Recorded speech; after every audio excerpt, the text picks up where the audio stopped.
नमस्कार, मी अण्णा कोळपे. आता मी आलोय, तुम्ही बघू शकता इथं श्री छत्रपती शिवाजी विद्यालय आणि राधाबाई काळे कन्या विद्यालय आणि श्री छत्रपती संभाजी विद्यालयामध्ये आलोय. इथं लहानसा मोठं झालेलं आहे आणि या शाळेमध्ये मी माझं शिक्षण पूर्ण केलंय. तर या शाळेबद्दल सांगायचं म्हणलं तर या शाळेमध्ये खूप मुलं काही घडलेले आहे आणि इथं तुम्ही बघा निकाल सुद्धा लावलेला आहे इथं. राधाबाई काळे कन्या विद्यालय, संभाजी विद्यालय आणि श्री छत्रपती शिवाजी विद्यालय या सर्व शाळेची मुलं जे घडले ना, काही मुलं इथंच नाही राहिले तर काही आउट ऑफ कंट्री सुद्धा गेलेले आहे. जे जे शहर आहे पुणे, नाशिक, मुंबई, संभाजीनगर या ठिकाणी काही सुद्धा लोक जॉब करताय, काही लोक सायंटिस्ट झाले, काही डॉक्टर झाले, काही वकील झाले, काही कलेक्टर झाले. पण या शाळेने जे मुलं घडवले ती शाळा आहे. तर या शाळेबद्दल आपण सविस्तर माहिती घेत आहोत. तर बघा या शाळेमध्ये आता आपण या शाळेमध्ये एंट्री करणार आहे आणि तर चला आता आपण जाऊया शाळेमध्ये, पाहूया काय काय आहे. चलो.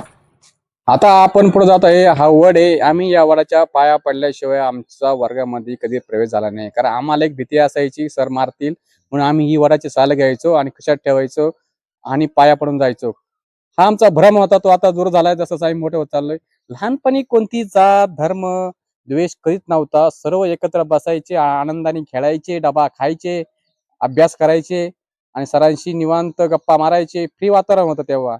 असं नव्हतं की मुलं दडपणामध्ये होते. पण आता सर्व टेक्नॉलॉजीचा जमाना झालेला, सर्व मुलं आता मोबाईल मध्ये गुंतलेले आहे. आम्ही लहानपणी एकत्र असं गोल करून बसायचो, एकमेकाचा डबा शेअर करायचो, खूप आनंद वाटायचा. आणि काय असं नव्हतं की हा श्रीमंताचा हा गरीबाचा, नाही तसं नव्हतं आमचं त्या काळामध्ये. सर्व एकत्र बसायचे, डबा शेअर करायचे.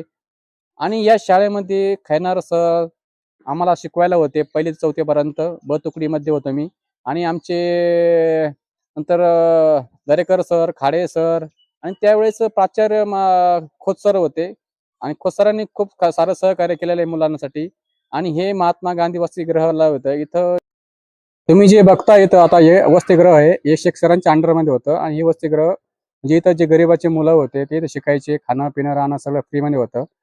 हे श्री छत्रपती शिवाजी विद्यालयाचं हे मोठं बिल्डिंग झालेली आहे. आणि इथं पहिला 1995-96 मध्ये इथं ऊस होता, तेव्हा शेख सर प्राचार्य होते.